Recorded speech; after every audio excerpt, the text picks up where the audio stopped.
Hey brothers and sisters, welcome back to another Genesis video. Today we're going through Genesis chapter 11, which is about Babel and Nimrod. So, Mike, you want to start off? Now from the beginning of time, all the earth spoke in the ancient Paleo-Hebrew language. And as mankind began to spread out, they found an area in Shinar, Babylon, and, led by a descendant of Ham, Noah's great-grandson, named Nimrod, who was a savage, mighty warrior, completely hell-bent on defying Yahuwah and his instruction, they all decided to stay put. So back then they all, before Yahuwah, which is coming up, mixed up all their languages and stuff, they all spoke one language, and they were all spreading out as, and Yahuwah told Noah to repopulate and spread out across the lands, but they didn't want to do that. They wanted to stay in one spot and disobey what he'd said. Pina? Nimrod was the first self-appointed king on the earth, and his wife/mother, Semiramis, also taught Semiramis also taught the nations to worship the sun, moon, and stars through various abominable practices involving tree worship and the Mazzaroth or zodiac. We'll go into all that stuff a bit more. The next thing we're going to go through an article about Nimrod. We'll come back to that. Robert? The nations declared, "Let's make bricks out of stone, use asphalt for mortar, and build ourselves a mighty city with a tower that reaches way up into the sky. And we will make a name for ourselves and rule over ourselves." Humanism. Forget being scattered across the earth. We don't want to do that. We don't want that. We're staying right here. So they wanted to stay where they were and do what they wanted to do and make their own cities and make a name for themselves, pretty much. Didn't want to do what Yahushua told them to. Do you guys know what humanism means?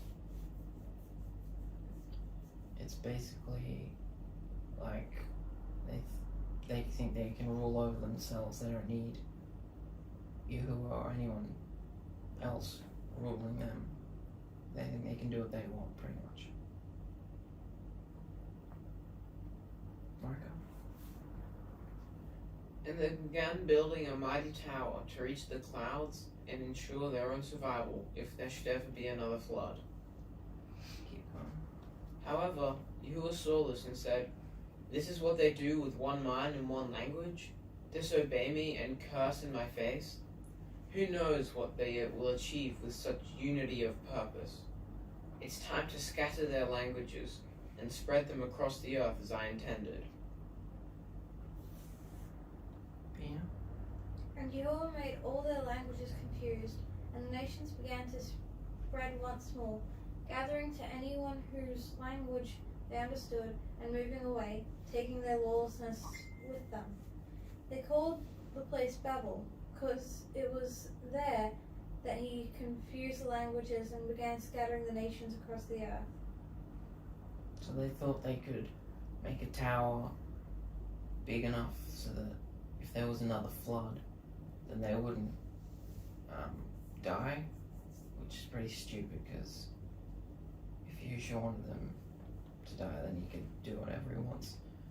So, and then So then he could see what was happening, and how they were disobeying him, and they were working together to do it. So he's given them all different languages now. Like today, there's all different sorts of languages. So then they're all confused and all went off into their own areas. For those who they could all understand each other, and they all went, and then they scattered like you had told them to originally.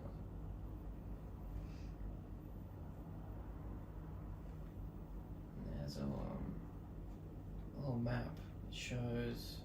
So that's where the ark was when the flood finished, and so they'd gone all the way over here. Babylon's over in this area, near where Iraq is today. Yeah. And that's all that there is for that chapter, but we'll go through a study now.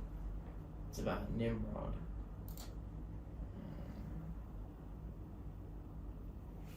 Who are we up to? Robert? I'm gonna blow it up a bit.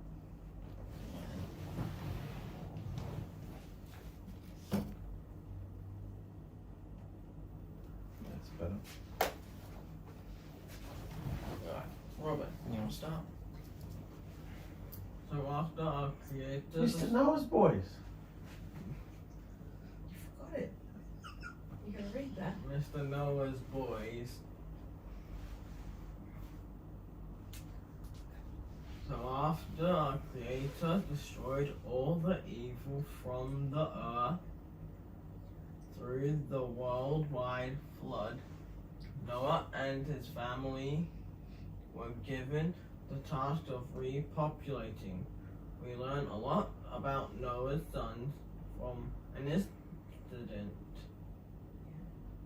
which occurred not long after they all came out of the ark. Noah started a vineyard, growing grapes and fruit, and made some wine. One day he got quite drunk, went into his wife's tent, and fell asleep uncovered.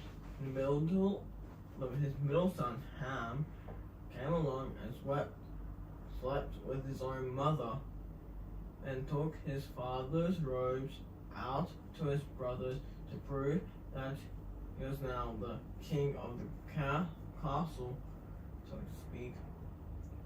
But his brothers were horrified and did the respectful thing of putting a garment on their shoulders, walking backwards towards their father, throwing the garment over him to cover his nakedness. They did not look. So this is what we went through in the last chapter last week. It just gives you an idea of what's coming up. Michael? These guys were obviously taught that looking at nakedness was wrong and unacceptable behavior. One brother ignored the instruction, and the other two were obedient. And for this, Noah, when he awoke, blessed Shem and Japheth, and put a curse Japheth, and put a curse on his son Ham's line through Canaan. This curse followed through all Ham's generation, and now we come to Nimrod, his grandson. The scripture only speaks briefly about Nimrod, but Babylonian history reveals much about who he really was. Keep going. Nimrod the hunter, Genesis 10:8. And Cush brought forth Nimrod. He began to be a mighty one on the earth. He was a mighty hunter against Yahuwah. Therefore it is said, like Nimrod, the mighty hunter against Yahuwah. And the beginning of his kingdom was Babel, and Erech, and Akkad, and Calneh, in the land of Shinar. Peter? Nimrod was the very first king on the earth, a wild hunter and cruel tyrant, who sought to to be worshipped and honored like a god. Satan entered this savage man, and through him formally established the first practice of idolatry and sun worship. Yahuwah's instructions were abandoned, and instead the whole nation of Babel was made to honor and worship the sun, moon, and stars, adopting celebrations for each of their movements across the sky.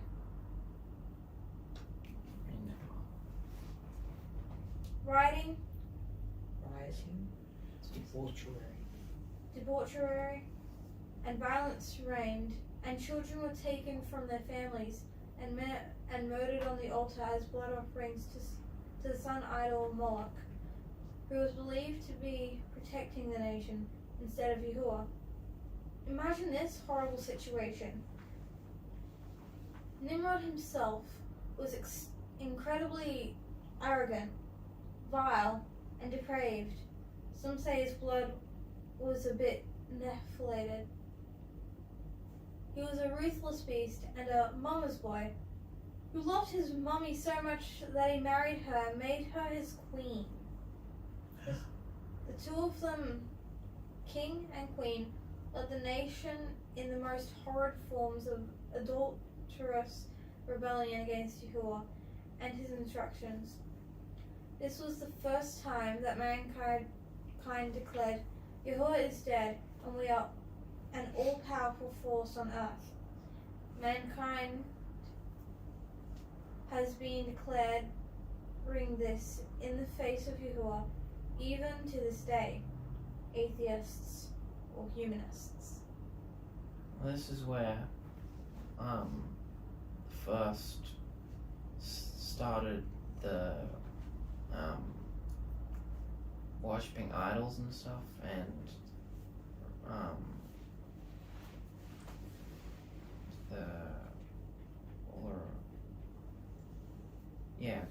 worshipping the sun and stars and all that instead of, and they were just trying to do the opposite of what Yahushua wanted and going against him, and even saying that he was dead and that they were all powerful. Robert?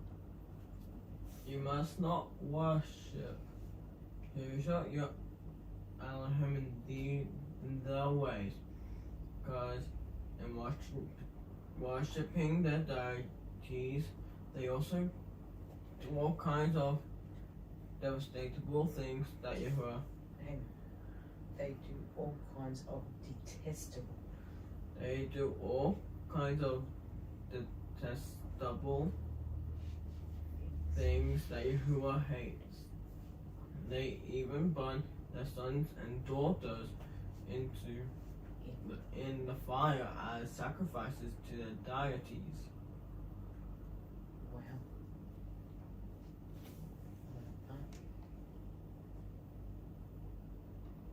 Michael?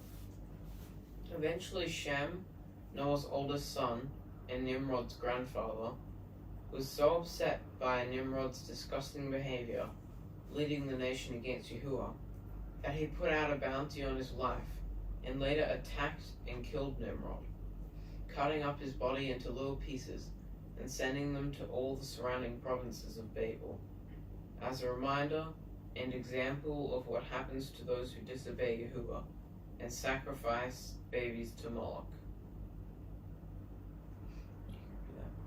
Other writings state that Isaac's son Esau killed Nimrod in battle.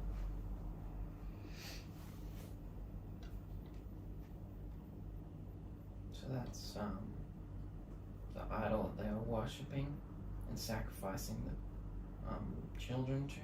So they throw them into the fire in there. Put them in their arms, and the arms would move back and throw the baby into the fire. So the one on the left.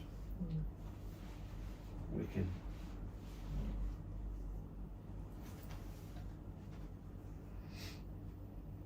You know? Nimrod's wife, or mother, Queen Semiramis, was not going to let this stand. Satan entered her. She became the first goddess of witchcraft, spiritualism, and sorcery. To maintain control of Babel, Semiramis told the people that Nimrod had survived and was now the sun, living amongst them as a spirit being. This is also where dying and going to heaven, living in the sky, first came from. After his death, the only body part to never be recovered from Nimrod was his penis. So Queen Semiramis ordered a huge statue of Nimrod's phallus, penis, to be made, called an obelisk, steeple, or pillar of jealousy, One there in the picture. In Egypt. which the nation would bow down to. Today, church and government institutions all over the world are designed with huge Nimrod phallus steeples, obelisks, built into them, and it's viewed as completely normal. What about that? What about that? Look where it came from. That's what that symbol is right there. It's called an obelisk. Nimrod's penis. That's what it stands for. How many of those are all over the world? Plenty. Rome, Everywhere. Rome, United States, Venice. Washington Memorial. Sorry, mate, go on.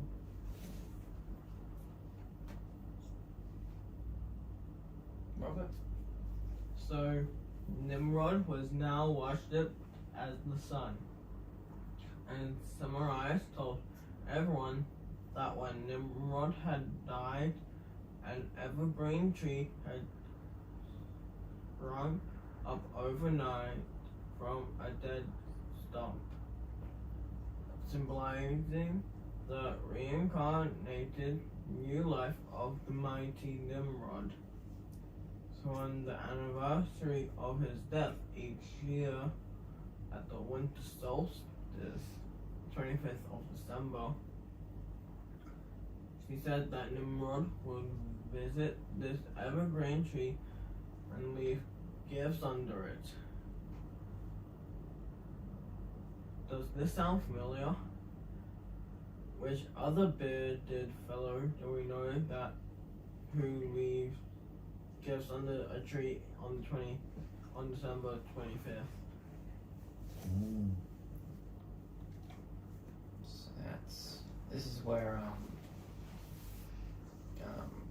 all the Christmas and all that started off way back here, and it's still going on now. So it's not as the church says, is it? No. Church says that was the birth of who? JC. JC. That's it.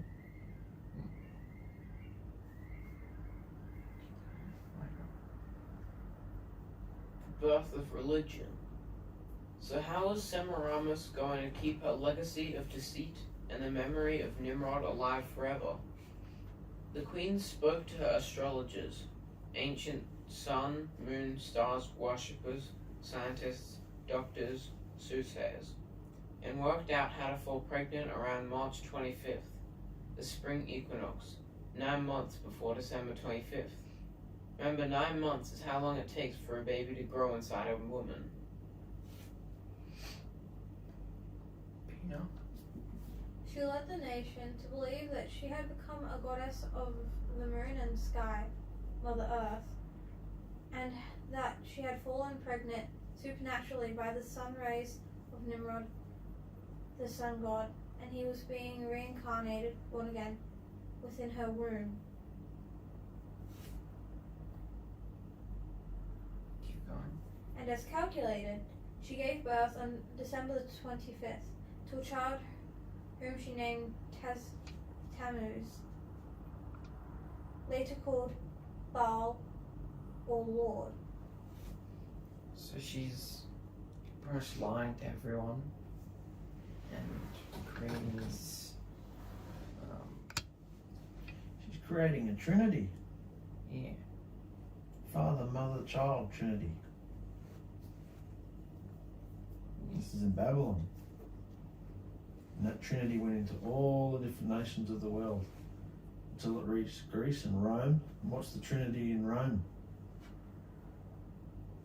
Come on, you Catholics. What's the trinity? What's the Holy Trinity? Father, Mother, yeah, Holy Spirit, all that rubbish, yeah.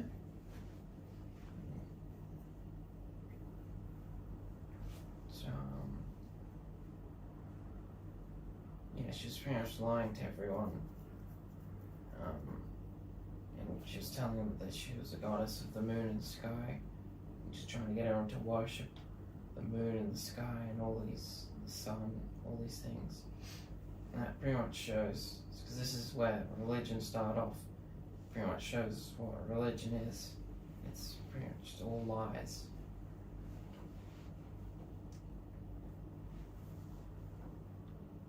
Michael?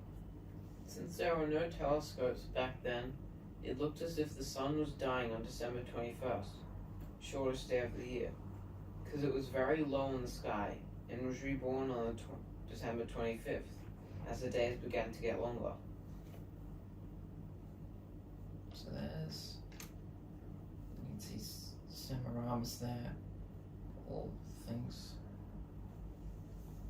statues and stuff that's been made of her in all different places of the world.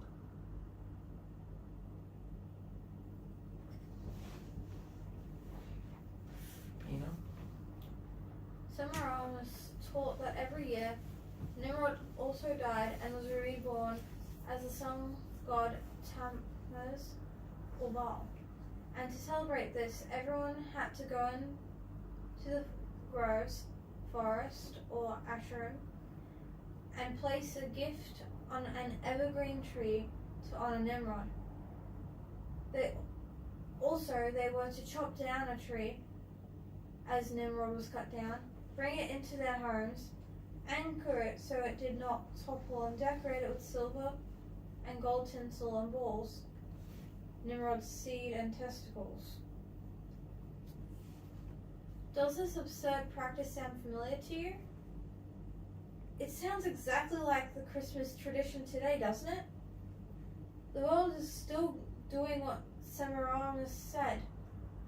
What's the big deal? Look how Yahuwah feels about it, because his opinion is all that matters. So now we'll see what Yahuwah feels about all this that's happening. Robert? Jeremiah 10. Jeremiah 10, 1-5. Hear what Yahuwah has to say, says to you, O house of Israel. This is what Yahuwah says. Do not learn the ways of the nations, or be terrified by signs in the sky. Through the nations are terrified by them, though the nations are terrified by them. For the customs of the people are worthless. They cut a tree out of the forest, and a craftsman shapes it with his chisel. They adorn it with silver and gold. They fasten it with hammers and nails, so it will not totter like a scarecrow in a melon patch. The idols cannot speak. They must be carried because they cannot walk. Do not fear them. They can do no harm, nor can they do any good. So they're just made up things, they're not real. And all they're worthless. They can't do anything. They're just worshipping nothing, pretty much. Micah? December 25th became the annual birthday celebration of the sun god Tammuz, Baal, in honor of this savage tyrant and idolatrous mama's boy, Nimrod. And the whole world still celebrates him, even to this day, under different names. Keep reading this part. The identity thief. The worship of the sun god and earth mother became more and more prolific, taking on hundreds of name changes, as the evil mythology of pagan worship and lifestyle spread across the world. Satan is neither male or female, and will accept adoration and worship by any name we wish to call him. He is an identity thief who seeks to be just like Yahusha, and seeks all people to disobey the commandments of Yahuwah and end up destroyed. Pina? Today, the tree-focused worship of Nimrod and Semiramis is still in full swing, and most don't even know they are worshipping Satan through this abominable practice. Remember, our behavior and lifestyle is our worship, and if it's not obedient, it's lawlessness, rebellion, and witchcraft. So most people don't even realize that they're worshipping Satan when they do all this stuff. And it's all come from religious type stuff, and even people who aren't religious. Everyone does Christmas these days, whether they're religious or not, and they're all just worshipping Satan. See, that's all the decorations.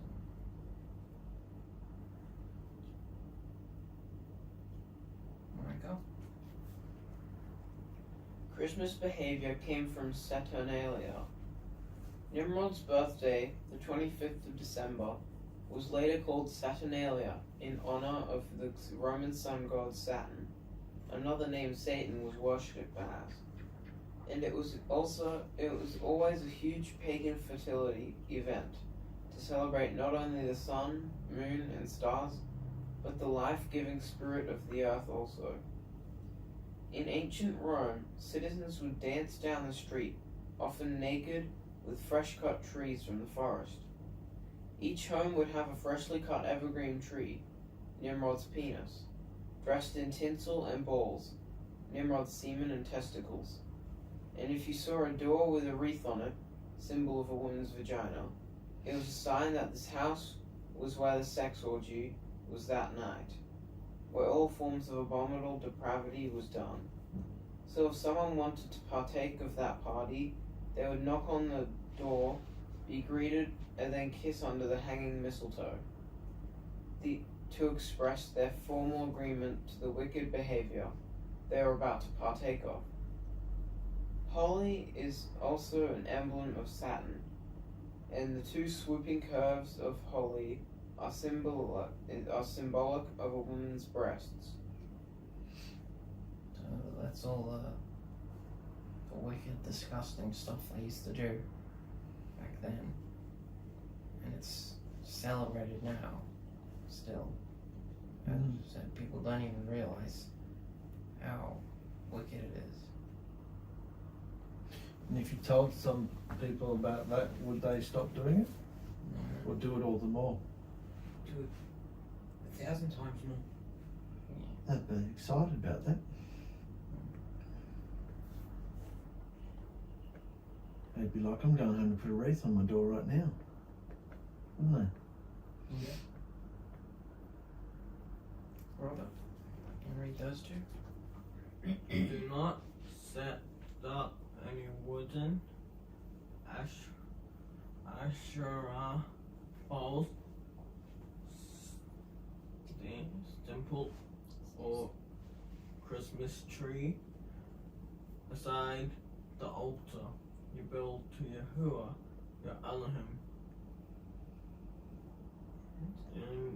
And do not erect a sacred stone for these please you, who your Elohim hates.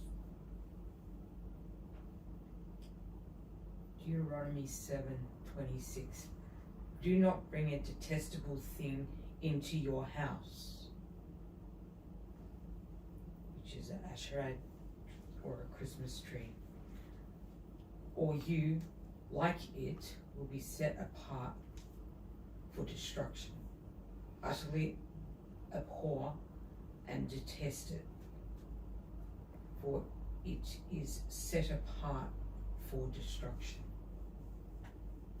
So it said that you should don't want anything to do with it. Just, you should detest it because it's so really very wicked and against Jewish.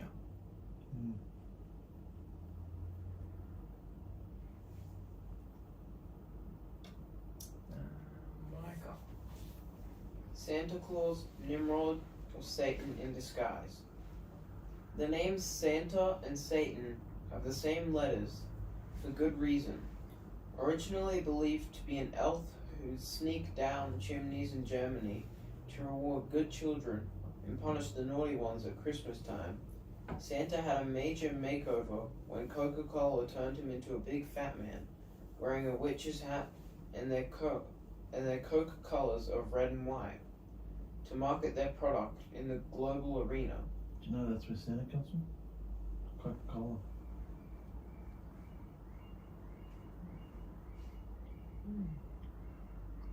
Yeah. Children would also leave out boots filled with carrots, straw, or sugar for the Norse god Odin's flying horses. He would, in turn, leave their boots full of candy and small gifts. This myth is also part of the modern-day flying reindeer lie.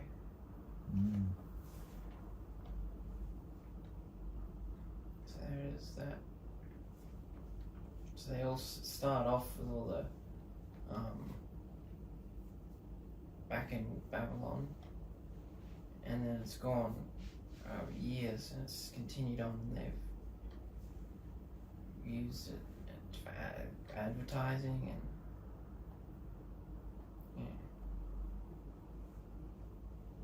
but you know. Today, Nimrod's satanic tree worship lives on through Santa Claus, and just as children were sacrificed in the burning furnace belly of Moloch in the ancient world, all over the world, parents offer their children up to the lap of Santa Claus, teaching them to make wishes, pray to magic elves and fairies, be on the lookout for flying reindeer, and to bow down before the penis tree of Nimrod to place gifts under it.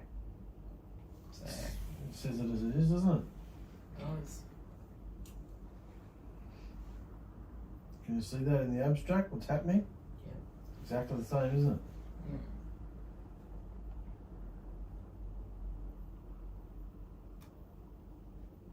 Nimrod is Santa. Nimrod was deified as the sun.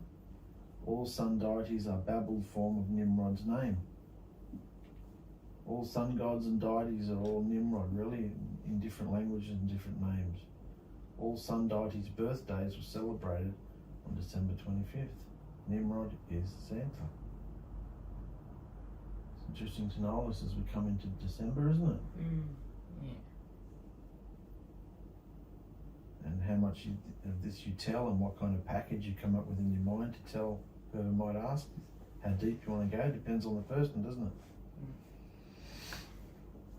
So you've got everyone pretty much these days has Christmas and stuff, and they don't even realize all the wickedness that they're celebrating and stuff. And then you've got people who are full on worshipping all this stuff, like, and then Japanese Penis Festival.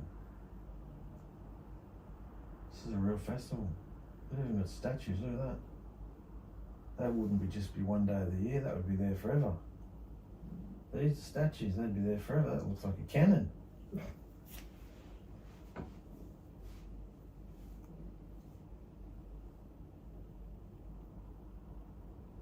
There's a walking one. So Japan and China don't hide behind symbolism. They worship the phallus literally every year. So they just straight up worship all this as it is. Pina? So, how did the church get on board? Approximately 300 years after Yahusha died and was resurrected, a Roman emperor named Constantine sought to join the sun-worship people of Rome. Nimrod was called Mithras by this time, and unify them with the followers of Yahusha under a new religion called Catholicism. He knew the best way to do this would be to keep the existing idolatrous sun-worship festivals and behavior of the nation and simply change their names. Satan is very cunning. The birthday of Nimrod was 25th of December. On the 25th of December became the birthday of Messiah, later called Jesus, an event we are never instructed to observe in Scripture.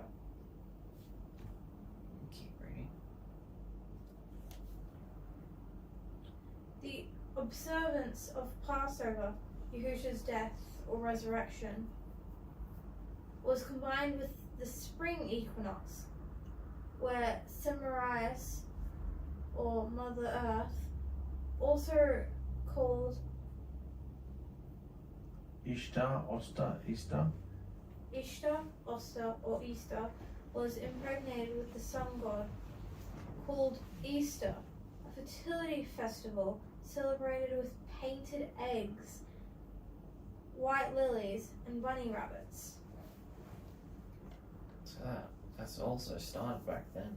So started because of Semiramis. Yeah. Robert? The seventh day, weekly Shabbat rest was also changed to the first day of the week under penalty of death. All businesses had to operate on Saturdays and close on Sundays to honor the sun god. This still happens today, and these are just few of the many changes made by Emperor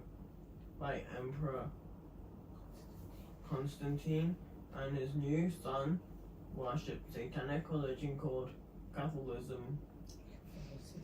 So he was trying to make a mixture of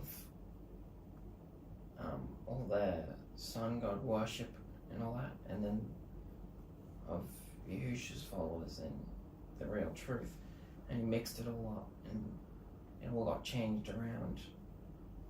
Like, for example, everyone had to close on Sundays, and that's when everyone goes to church now, these days as well. And all these festivals and stuff that they do all started back then as well.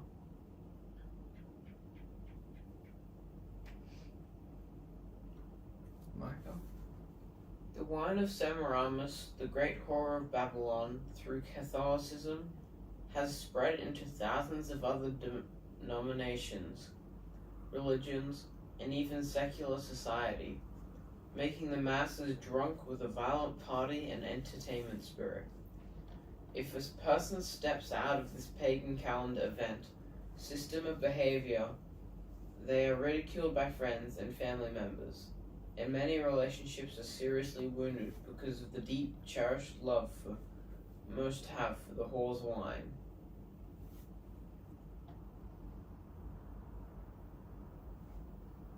Pina? Which tree will you choose? It is important to remember that we are not looking at or fighting people, but Satan and his unclean spirits in high places. Satan came into Nimrod and Semiramis And this has always been the desire of Satan, to destroy mankind by tricking them into worshipping him. The enemy always lurks around the thought gate of our hearts to stop us from hearing the wonderful thoughts from Yahushua and behaving them in our lives. Do you want me to continue? No. You read it, Jen. Adam and Eve had the choice to focus on the tree of life or listen to the enemy who was shifting their focus in the opposite direction to another tree. All disobedient behavior, idolatry, and religion started with a tree in a garden. The curse of sin entered the world by a tree through a serpent, and the curse of sin was broken on a tree, as Yahushua was nailed and murdered on it, crushing the serpent's head. Do you see why Yahuwah hates tree worship and idolatry so much? It is a constant reminder to him of mankind's betrayal and the torture he endured to deliver his family, his bride, back from the clutches of the enemy. So that's why he hates it so much. And that's why Satan he tricks everyone into worshipping it and all these things. So, and pretty much they were just worshipping him instead of Yahushua. Just as there was in the garden, there are only two choices: obedience or rebellion. Obedient behavior, worship, brings protection, favor, and blessing. Rebellious behavior brings sickness, curses, misery, and death. There are so many different religions, philosophies, and celebrations being flaunted in our faces these days that we can be confused of the simple choice before all of us: obedience to Yahuwah's instructions or rebellion. So you can either do the right thing, what Yahushua wants, or you can do what the world wants and what Satan wants. And you see what it says here, what happens. If you're obedient, you're protected, you have favor and blessing. But if you don't want to listen and do what Yahushua wants, you'll get sicknesses, curses, and misery and death.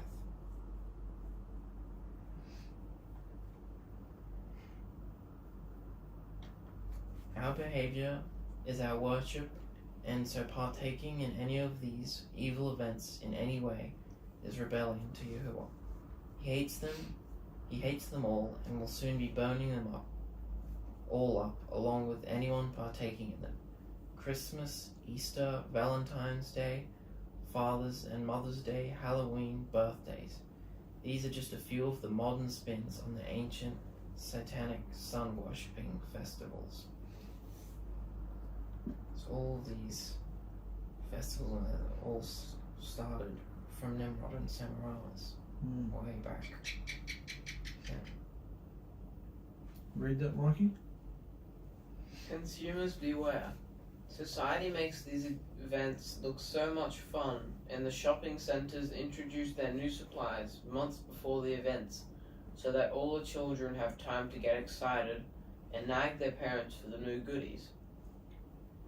There are lollies and gingerbread men, shortbread and fruitcake, chocolate eggs, rabbits and hot cross buns, candy canes, bonbons, chocolate hearts and roses, carved pumpkins, eggnog, and pretty blinking lights. How can we not get excited by all the happy festivities and yummy food? But Yahuwah hates all of it, and we either step out of this behavior completely and honor Yahushua through our lifestyle, or we stay in rebellion and apostasy like the rest of the global majority. The choice is ours. Partaking in any of the celebration makes Satan very happy, because he knows that we've been tricked once again into thinking evil is not really bad, and that Yahushua won't mind it's just a candy cane or a birthday cake. In Yahushua's eyes, To partake in any, even the smallest part, is to partake in all. We are called to be set apart. So even the smallest bit, if you partake in it, then, as I said, you're partaking in all of it. So as I said before, you don't want anything to do with it, just as you hates it.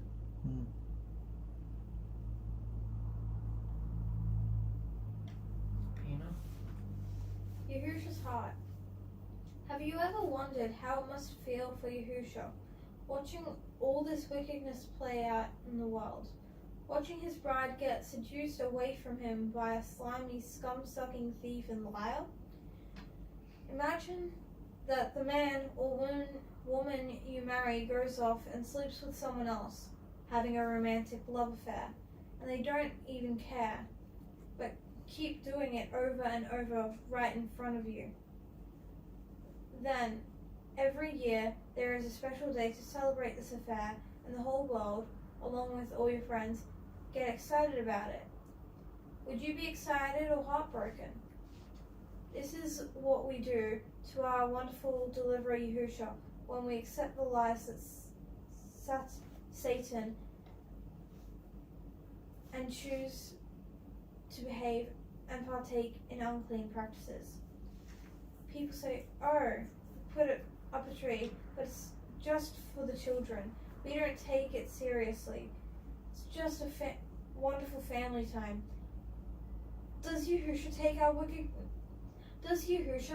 wickedness seriously? So that you can see how Yahusha feels about it all happening, and how it feels and you can see how you would feel. To give that example, that's pretty much how it feels for him. If we accept all these things and celebrate them, even if it's just partaking the smallest bit.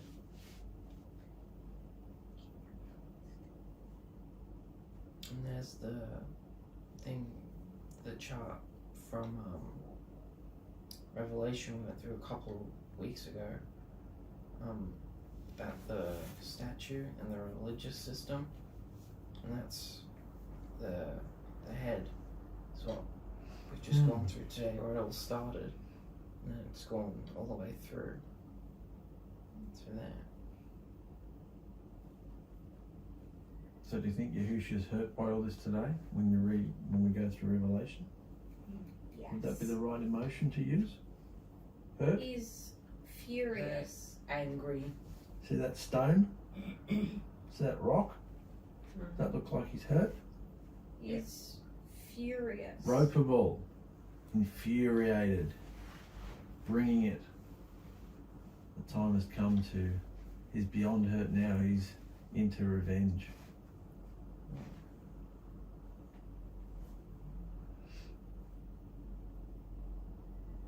Robert? Did you realize the world was so stupid and blind? What about how excited everyone gets at Christmas time? It's like a real Drunkenness. They party, they drink, and they spend their money. They wake up in a few days with a hangover, regret, and debt. Many people are depressed and kill themselves at this time of year, also because they might not have a family or much money to spend. It's true, isn't it? Mm-hmm. Yeah.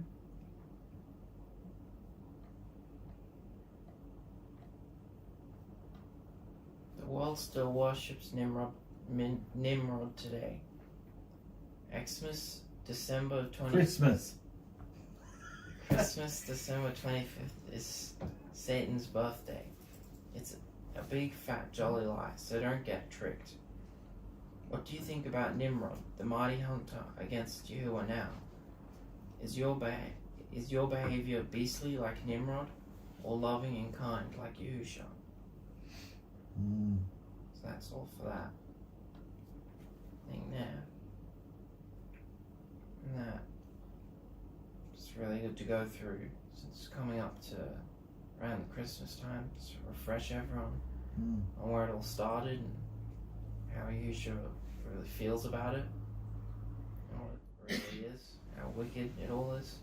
So yeah. What did you guys get out of it?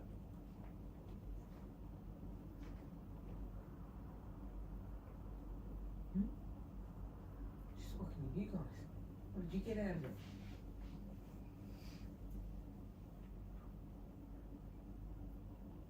That if we do what the world wants, we're just gonna end up.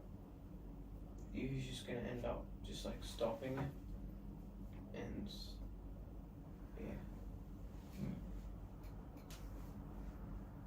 If you partake of any of it, even the smallest part, you partake of All of it. All of it. all of it.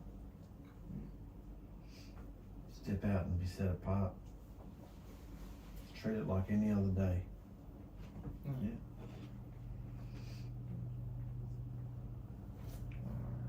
It was good, Joe. Really good.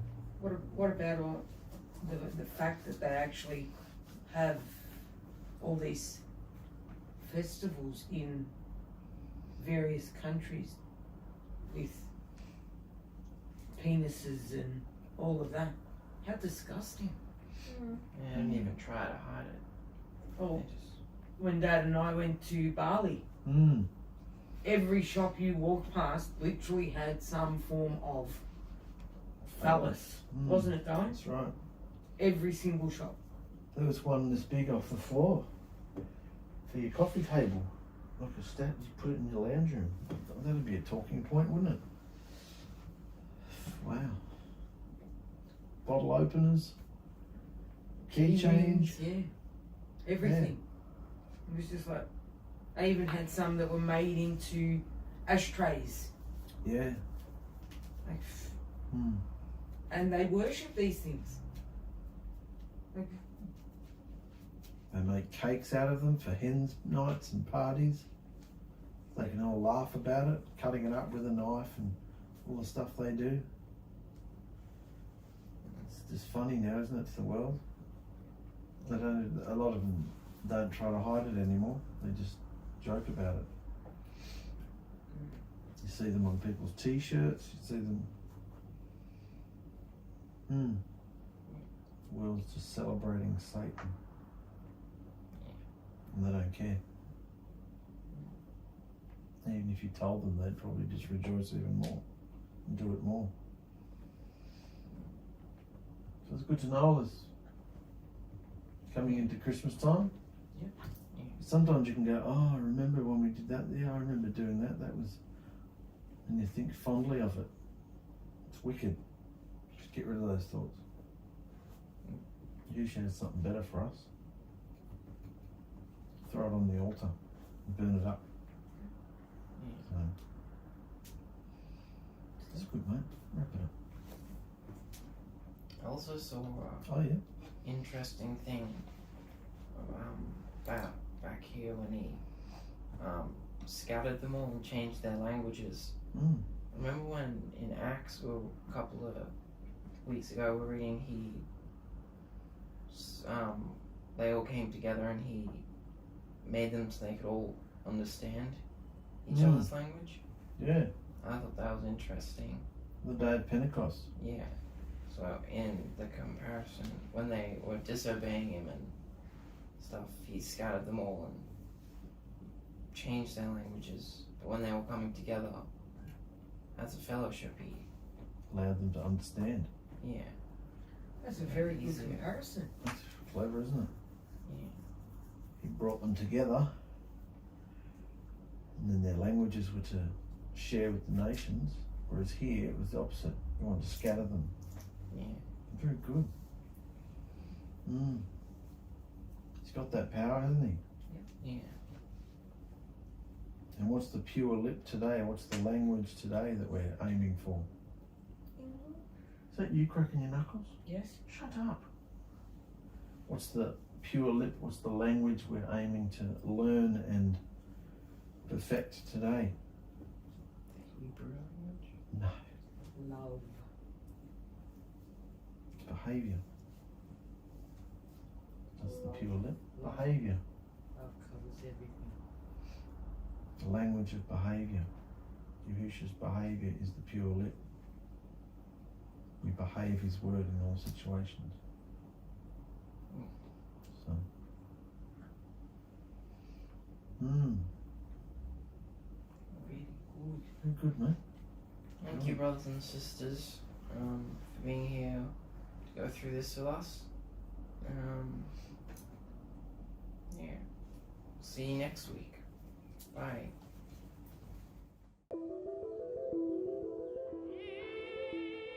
In the very beginning, Yahuwah our Elohim created everything.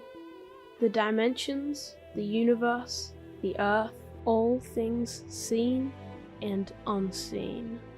And Yahuwah saw that the earth had become an unshaped emptiness of doom and gloom. So he hovered over its surface like a gentle breeze and said, Light. And the vibration and frequency of his living word cut through the darkness of the planet, filling it with the radiance of his goodness and esteem.